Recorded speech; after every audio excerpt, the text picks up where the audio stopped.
played blackjack, got married, pigged out at the smorgasbord table, and oh, yeah, we saw Wayne Newton. You know, it's funny, Angela. For a second there, I could have sworn you said got married. We did. I don't believe it. You? Yes, me. It was one of those crazy college things, and the next day, Brian flew to Mexico and had it annulled. Boy, you cleaned somebody's house for 5 years, you'd think you know her. Look, it's just one of those things. It's all behind me now because it's out in the open. We can all have a good laugh. Angela, we're still married. We're what? I flew to Vegas to marry my fiancée, Rhoda, and the license bureau said that we are still married. What? You went to Tijuana. I signed papers. I never read them. They were processed by the Mexican Sanitation Bureau by mistake. It's the English version. Well, what does all this mean? Well, it means you're still a married woman with permission to install a 1,000-gallon septic tank. Hi, welcome back to Hey, oh, wait. the Who's the Boss podcast. I'm Tori, I'm Kevin. and we are here to rewatch and discuss every single episode of Who's the Boss. Today we're going to cover Season 5, Episode 23. The title is Ode to Angela. It first aired on Tuesday, May 2nd, 1989. We're still in 1989. Oh. But we're not even far into 1989. And I feel like we've been here What is forever. May. May 2nd? Oh, that's what I May thought you 2nd. said. Oh, this is May Sweeps. Oh, that makes sense because we only have 2 more episodes before the season is over. So they would be in May. Summer break. The TV Guide summary says, Roses are red, Angela is blue. When her old flame, a poet, says their Vegas marriage isn't through. Man, someone put effort into that one. Someone was very proud of themselves when they were done with that one. That was something else there. Yeah, what do you have? The Bauer homes surprise how excited Angelo, I think that's supposed to be Angela. Yeah, I'm going to say Angela gets at the mention of an announced visitor. Former study mate flirt Brian Thomas is Brian Thomas? topped spectacularly when he tells why he came. God, it's hard to read. They actually had a drunk Vegas marriage. He supposedly annulled in Tijuana after they came to their senses, but their Mexican procedure was invalid. Now he's engaged with Rhonda and comes to fix their divorce, but quickly falls back in love with Angela. Wow. That was painful. There's that. That brings up the question that I guess I should ask later, which is why would you go to Mexico to annul a marriage you got in Nevada? Yeah, I don't know. I don't understand that. It doesn't make any sense. All right, so this episode was written by Daniel Palladino. We've discussed him before. He has come on later in the series, but I believe he will stay with the series through the end. And he's gone on to write produce The Marvelous Mrs. Maisel, Gilmore Girls. He and his wife, I can't remember what his wife's name is, Amy Sherman Palladino. They work together on many projects, so they are still working as of 2019. He was. When this episode starts, Tony and Mona are sitting in the living room playing some sort of card game. And Tony's getting aggravated because Mona's most likely cheating. And Angela comes in from work. Most likely cheating. She's come in late, and Mona's like, what took you so long? When I left at 5, it seemed like you were wrapping things up. And she's like, you left at 3, and I wasn't. I know. So Tony tells Angela that there was a phone call for her while she was at work, and it was from Brian Thomas. Mm-hmm. And Angela just keeps repeating, Brian Thomas? Because she's very surprised that whoever this man is calling. And Tony's like, yeah, he says he's coming to visit you from Vegas. He called from Vegas. He's on his way here to visit you. Wow. And she's like, I know. What was it, the 80s, or is it just sitcoms where people just show up unannounced? Because Brian, she's like, when is he coming? And then the doorbell rings. Right. Like, who does that? Nobody. No one. But I don't even think it was a thing then, for real. Probably not. I mean, I know people... people... called somebody and say, hey, I'm coming. I know people... well, he did call and say he was coming. But yeah, but like when he was there or flying, not weeks in advance. Well, I guess in this case, he he wouldn't have known weeks in advance that he had to go out there. But it is still just strange that he's like, I'm calling from Vegas. I'm on my way there. I'll be there tonight. And then just shows up. And then why is he in Vegas again? Because he was getting married. So he's doing the same thing he did with Angela. So that's how Getting married. that's how he figures out that they're still married, because he's trying to get married in Vegas. I know that, but it's just funny that he was in Vegas when Angela got married, and now Right. he's in Vegas again. Yes. I guess getting married again. I guess, yeah. And it looks like he hasn't been married in between there, so he just likes right. to get married on a whim when he's in Vegas. That's his thing. So Tony can tell that whoever this is having some sort of effect on Angela. And he's like, I don't get it. Like, who is this guy? And then the doorbell rings because he's there. And Tony opens the door and the guy's like, hi, I'm Brian. And Tony says, Brian? Brian Thomas? Silly. So Brian comes in. All right. This actor, I'll go ahead and talk about him here. I didn't know where I knew him from until I looked up his IMDb. And then for me, I don't know if anyone else out there is an X-Files fan, and if you're not, you should be. He played Dr. Daniel Waterston in an episode of The X-Files called All Things.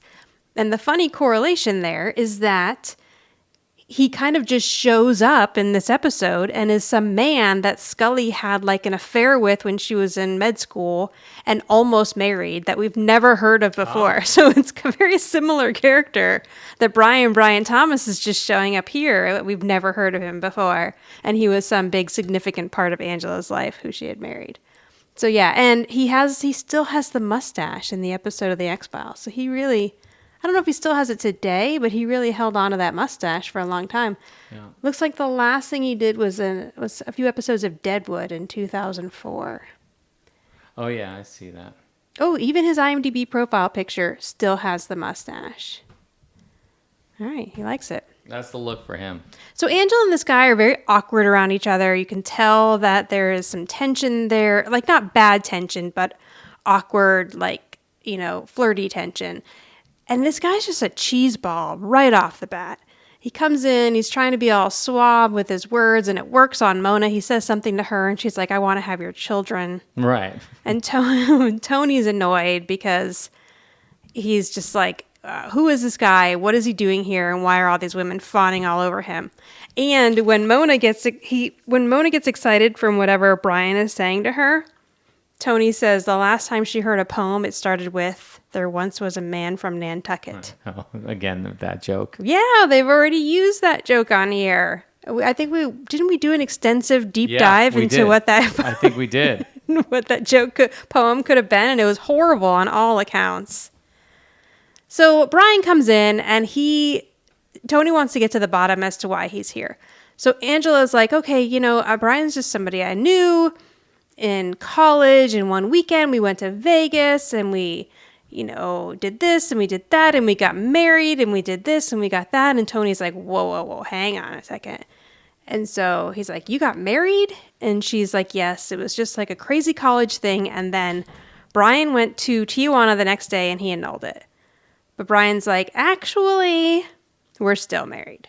So Brian went to Nevada to get married to his new girlfriend, Rhoda. All right. And when he got there, they said that he couldn't marry because he was already married in the state of Nevada. And they're like, well, how did Angela get married to Michael? Right. But I guess since it was in Connecticut and not Nevada, they didn't know. So can you really just get married in one state and then go get married in another state and they wouldn't know? Maybe in the 80s you could. That's interesting. I don't know. Yeah, it seems like this whole storyline has a lot of plot holes. Yes, it does. So they figure out that they're still married. He needs her to divorce him so that he can marry his new girlfriend. And she's like, that is perfectly fine with me. Give me the paperwork. We'll fill it out in the morning and you can be on your way. So then he's like, okay, well, can you point me in the direction of a good motel or hotel? And Mona's like, oh, no. Don't be ridiculous. Yeah, just stay here. Just stay in my daughter's house that I'm just going to invite you into, even though it's her house. So this guy showed up. He had nowhere to stay. Right. He planned that. Yeah, that's what I'm saying. Like, anybody know a good motel around here?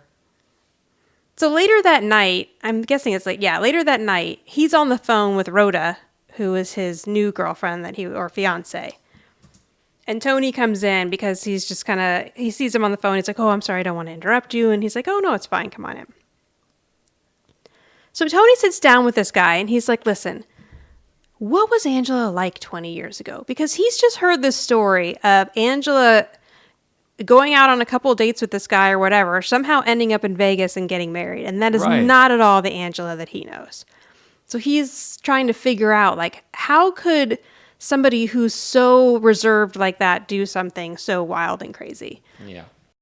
Brian says that women like Angela only seem conservative on the surface, but once you, get them to shed their inhibitions, they become volcanoes of passion. Oh, that's a volcano of passion. And Tony's very interested now. He's like, well, what exactly did you do to get her to turn into a volcano of passion? No, I mean, we're 5 seasons in here. Yeah. She's already said in her sleep that she loves him. He's asked her on a date and she's gone. Right. Why is Tony acting like he has to figure out a way to get Angela to like him? He doesn't have to say anything. I know, but... You know what would get her to wouldn't have turn a show into if a they volcano of passion? Sneak into her bedroom one night after all the kids have gone to sleep. That's really all it's going to take, Tony, That's it. at this point. And tell her how you feel. And that's your volcano of passion. So this idiot starts going into some schmarmy poetry that he has. And Tony's like, oh, okay. And he tells the story about how he was telling a poem at some poetry reading and Angela was crying. And so Tony's thinking like, all right, well, now I got to write her some poetry to get her to release these volcanoes of passion with me.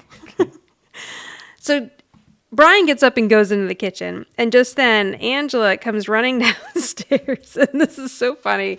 After the volcanoes of passion talk, she has her little bunny slippers on, her pajamas, and her hair is a complete disaster. Like, was she rolling was she asleep and she got up and came downstairs? Because she's a mess. I know, that's an interesting question. She looks like a hot mess, and Tony's all trying to be dapper at the bottom of the stairs, and like he's a poet, I guess.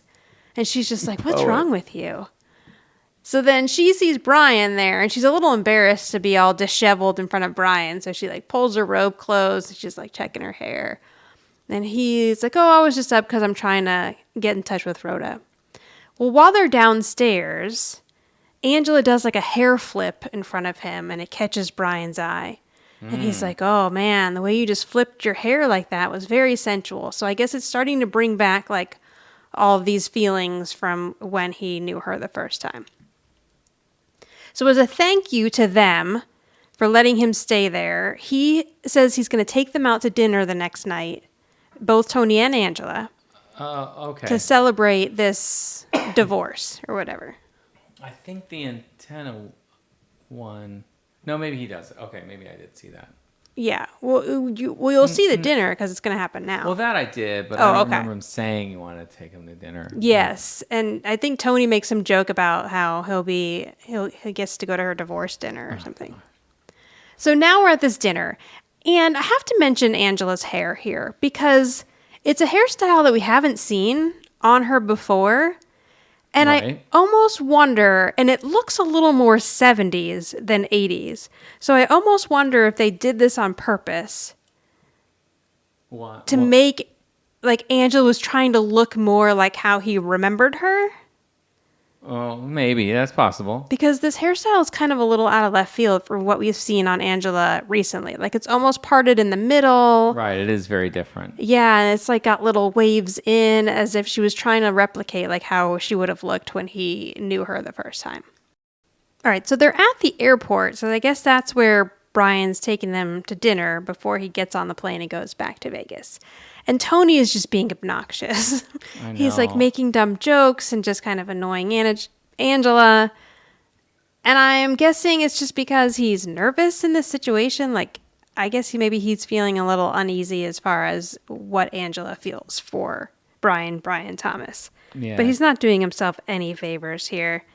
This is kind of how he was acting on their first date, which didn't help either.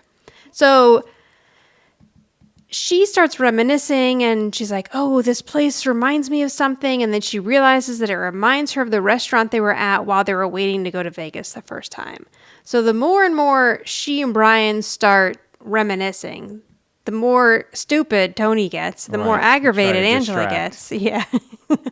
And then at some point here, Brian decides that he's in love with Angela and he's not going to leave. And he actually sets the divorce papers on fire on the table. Oh, yes. And Angela's like getting mad at Tony because she's like, this is probably the last time I'm ever going to see this person. Why are you, being so annoying? So I don't really get the feeling that Angela's reciprocating the feelings that Brian has. It's more just like she's reminiscing and nostalgic, and Tony's pissing her off, and Brian's apparently falling in love again. Right. I mean, it's a real shit show. That's what's going on here. This guy's just a tool bag all around. Right. So now when he sets this part's great. When he sets the divorce papers on fire, he puts them down on the plate, and then Tony picks up his plate to set it on top to suffocate the fire. Yeah. And then he ends up knocking over a glass of wine in the process. And it almost looks like he starts laughing, like right before the scene is over. And he's like, sorry. And I feel like that was more Tony Danza saying that than Tony Micelli. And he probably got wine everywhere. So hopefully they didn't have to do that take again. Yeah, knowing them, they probably didn't. Oh, rip probably through it, not. get it done, Yeah. move on to the next thing. Yeah, she probably had wine all over her pants and it didn't matter. Right.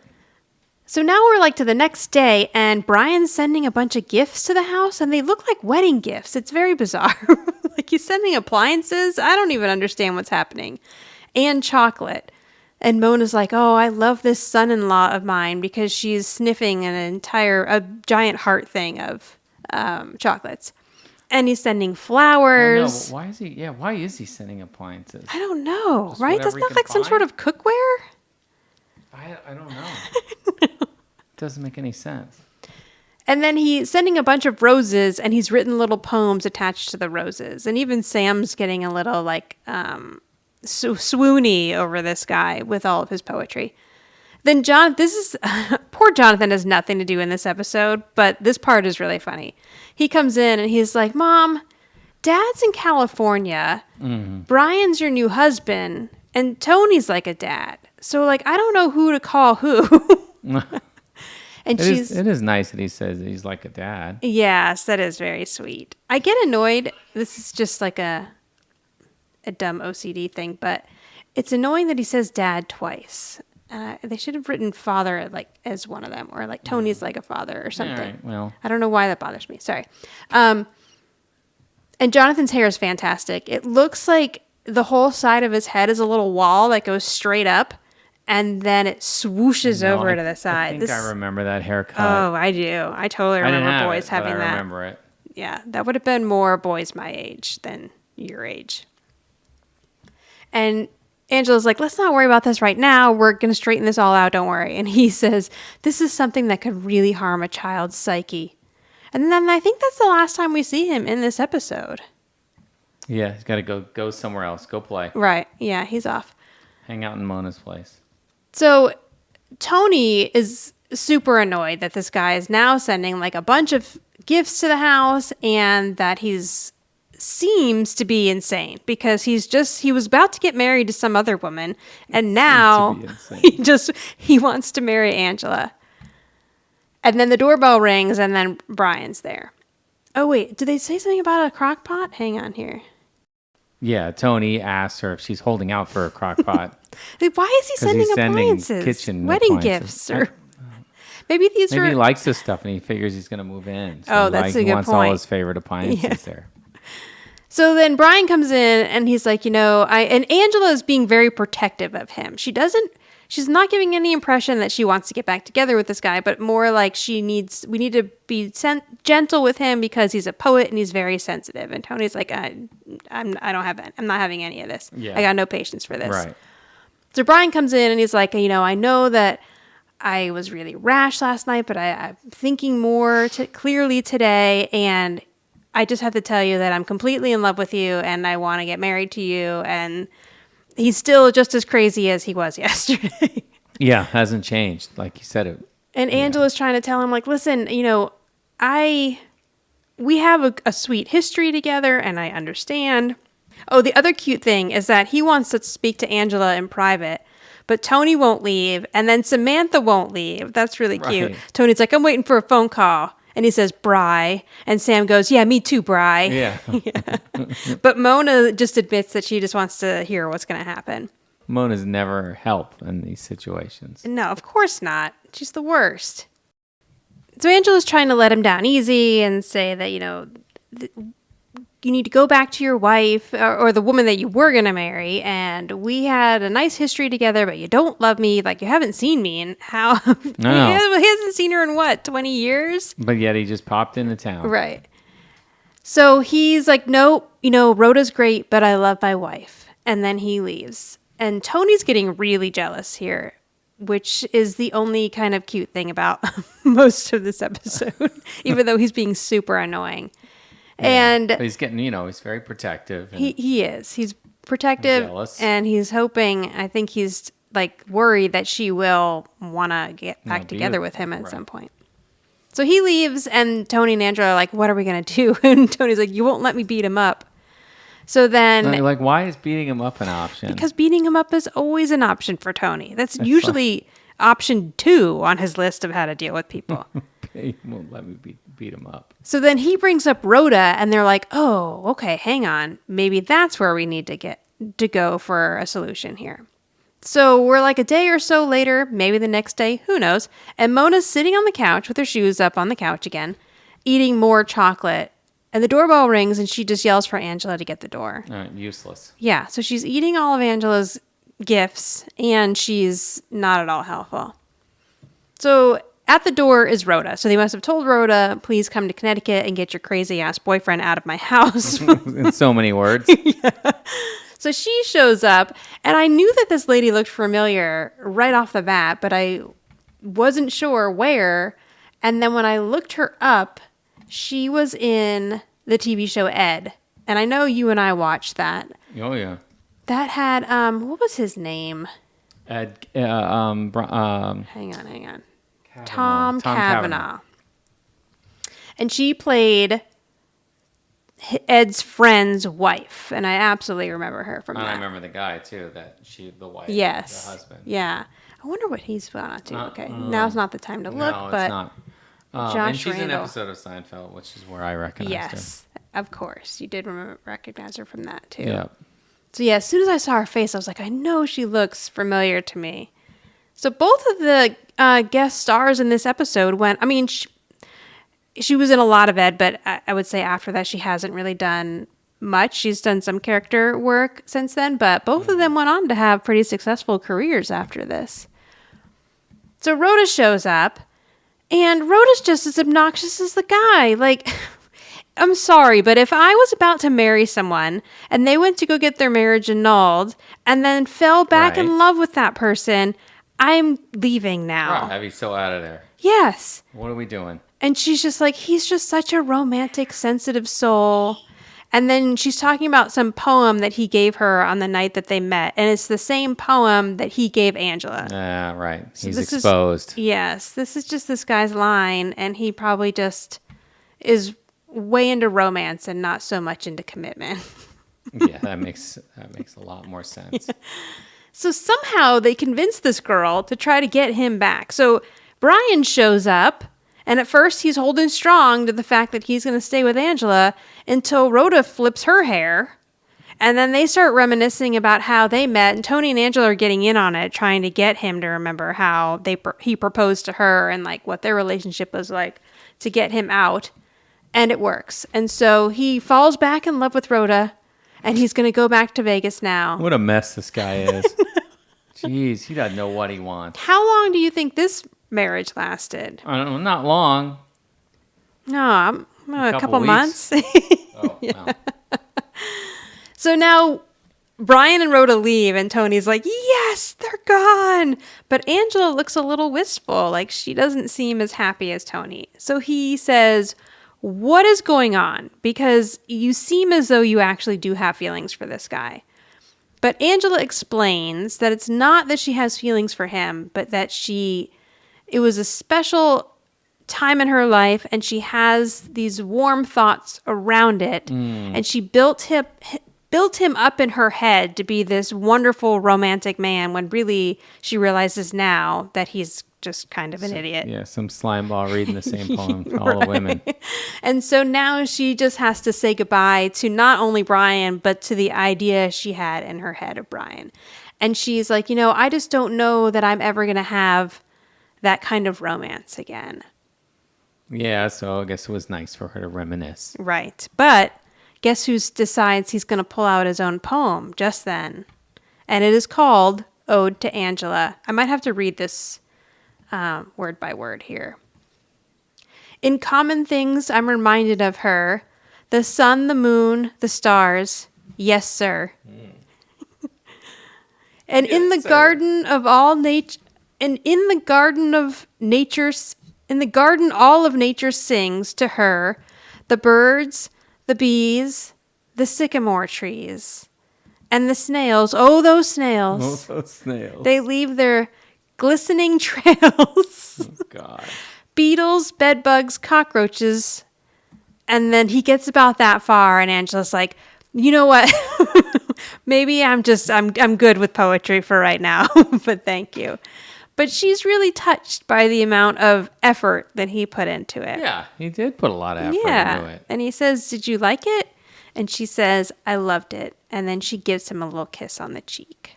I know, which is very nice. It is very nice. But, I mean, come on. I mean, you think they're going to kiss on the lips, and then no. Yeah. No, that's what you get. But, I mean, we'll take what we can get at this point. But seriously, guys, I mean, it's been 5 years. Yeah. Let's start erupting some of those volcanoes. Like that. What? Nothing. I said, and you're going to wait another 3 or whatever. Yes, I don't even know.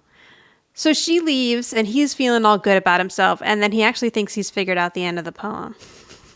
So he sits down to write more. I hope he never, ever gives that poem to Angela again. I know. It gets worse somehow. Yeah. Who's the boss will be back in a moment. Stick around.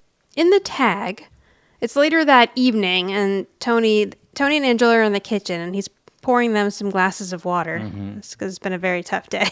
Enjoying a glass of water. Yeah. And Angela says, it's just funny to think that this all started with some wine, poetry, and footsies. Because I didn't mention that. When they were at the airport, she and Brian started reminiscing about footsies. And I think they were even playing footsies under the table, which was really driving Tony nutso. Mm-hmm. And Tony's like, I don't understand the footsies. Like, the wine and the poetry make sense, but footsies has never done anything for me. Right. So Angela takes her shoe off, and she kind of starts rubbing the inside of his leg with her toes. And he's like, no. And she's like, really? So then she tries again, rubbing on the other side of his leg. And he's like, nope, nothing. And she's like, oh, all right, well, good night. And she gets up and leaves the kitchen. And Tony throws an entire glass of water in his face. Yeah. That must have been hard to shoot. I know. Maybe not. I don't know. Yeah, I mean, it's a one take, I guess. Or else you got to change clothes and do it again. I think maybe we should sit you down. We should try to do this and see if you can do it. Throw a glass of water in your face and see if... I mean, I could probably do it. And would you flinch? Outside. Yeah. Yes, definitely do it outside. But yeah, Tony got so worked up over those footsies that he had to dump an entire glass of water in his face. Yeah, instead of looks like he kind of flinches, but he does roll with it. And it probably went up his nose quite a bit too. I know. Which has got to be terrible because the angle. And then they freeze it right as the water's hitting all over his face, which is fantastic. And that is the end of But he really could have just sat there for a few minutes until until he cooled off. Well, they just did the freeze. But this is much funnier. Right. It is. Yeah. And that's it. He's been sitting there and the water's everywhere. Right. But the freeze kind of leaves a mystery. Oh yes, no, it's fantastic where they're really good with these freezes at the end when people fall or go or the last show I remember kind of doing freeze frames at the end is Seinfeld does it. Oh yeah. A lot of them they'll end. Yeah, you're right. Especially when there's dramatic stuff like that going on where it's something. There's one where it ends with George's dad flipping a table. And is that the one we just watched where he starts yelling at Elaine? No, it's a different one where he's because that's he's another having good war one. flashbacks because he's cooking Right. and he's getting people not to eat the food. And when he goes Right. to flip a table at the end, it just starts to flip and it freezes, but you still hear it flip. It's kind of like a classic television thing. They would freeze a lot at the ends. Yeah, they just did that on I'm sure. another episode where Elaine and That's the where dad they go to fight and go then to it fight and freezes right because- before they start right. fighting. Okay, you go first with rating. Rating. I don't know. I mean, I didn't love this episode, but it did have nice Tony and Angela moments, as you pointed out before we started the podcast. When I expressed that I didn't care for it that much. Right. There were nice moments where she kisses him on the cheek, and in the end with the leg rubbing and the water in the face to cool down, I guess. And just how jealous Tony got. Like another guy comes around and he completely loses his cool. Right, Like, he's he does. out of his mind all of a sudden. And I don't think he realized that it was going to be that way till Brian showed up. Right. So that part of it's good. Anyway, I didn't even get my rating yet. I'll give it a 6.5. Okay. That's the same rating I gave it. Okay. Yeah. All right. I don't know. I think our thresholds are different with the ratings. But anyway. Well, I mean, overall, the story of this is ridiculous. Right. And It this is. is It really not is. the last time accidental marriage is going to pop up. Oh, really? Yeah, it's going to happen again. Old storyline coming back again. It's not to somebody else, you'll find out. But yeah, so that's going to happen again. The whole Brian thing was kind of dumb, but I'll take it for the Angela and Tony. And I agree with what you're saying where like Tony is real comfortable. Like he's fine with going along the way they are because Right. he has Angela. Like the only thing they're really missing is sex. And I guess apparently the two of them are okay with that for right now. But other Sure. than that, he has her companionship and they're kind of their go-tos for stuff. And it's only when someone kind of comes in and infiltrates on that Right, where then he the starts whole to thing get gets nervous. twisted. Yeah, Yeah. that maybe this isn't, he doesn't have quite as much of a hold on this as he thought he did. But it doesn't also make either of them actually make a move. And it's May sweeps, so they had to start ramping up. And we're getting towards the end of the season, which I feel like they always kind of try to ramp up the Yeah. relationship again before Yeah, you're right. Yeah. we go into Good the summer observation. hiatus. So I feel like that's where we are now. But I'm just kind of getting exhausted with this will they, won't they. And we're watching these. And you knew it was coming too. Oh, yeah. Right. And what you're about we're to say is watching we're not these- watching them in 8 years. Exactly.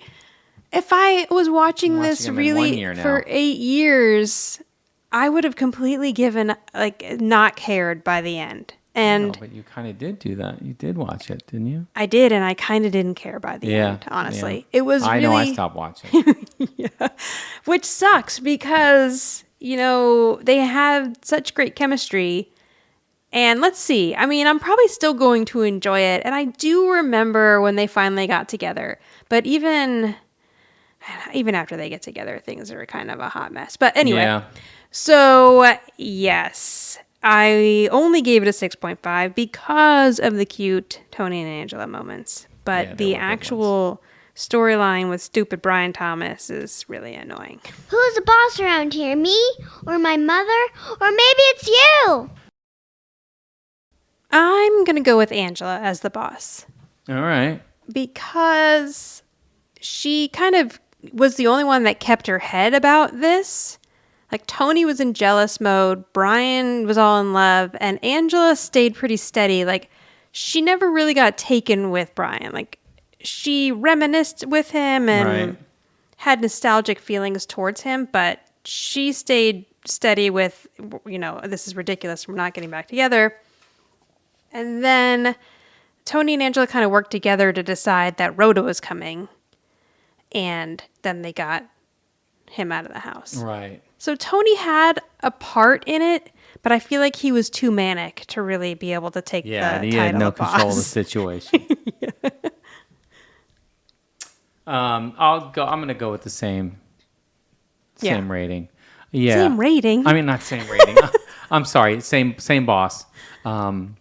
I definitely think Angela was the boss as well. Yeah. Just for those reasons. Just because Tony just did not have his shit together, and really acted like a complete buffoon in most of the especially that airport situations. part. Like never took control of the situation. Not that he needed to really take control, but really just couldn't keep it together for more than 10 seconds before making deja vu jokes and all that stuff. And and then like his other option was to beat him up. I mean, are we like rational human beings? And you just like, well, I'm gonna beat him up. You know what I mean? Like, so for Very sure. Tony. I mean, by default, really, the more of the reasoning that Angela is the boss, just because Tony was so far from being the boss by default. Angela is the boss. He might as well have been sitting next to Mona eating chocolates on the couch. Right, and she was just trying to keep it together and really just reminiscing. And I think Tony was just worried that she was falling in love with this guy all over again as fast as he fell in love with her. So it would be like when Michael moved back in. Tony's imagining him and Samantha are finding a new place to live already. Exactly. Okay, so you can reach us at Who's the Boss? Where are we? Who's the Boss Podcast on Instagram, Who's the Boss Pod 1 on Twitter, or on Facebook. We're the Who's the Boss Podcast page. I thought we were going to lose our Instagram and there was a big Facebook, Instagram outage earlier in the week. Lose them all. And I thought we were going to lose our pages, but it's back up, so they're still there. They get that stuff back together. Or you can go to anchor.fm/WTB podcast, and there you can leave us a voice message. All right, we have 2 more episodes to go in this season. Is that right? Yes. The next one we're going to cover is called In Sam We Trust. And again, I'm going to say I don't remember this episode at all. So it's going to be maybe brand new for me. I do remember this season finale quite well. Okay, that is it. Thank you, everyone. We'll see you next time. If you like this podcast, please subscribe and give a big thumbs up and tell all your friends. And maybe you can tell your grandma, your mother, and your sister or brother. Maybe have no siblings. Tell your dog and cats. Bye.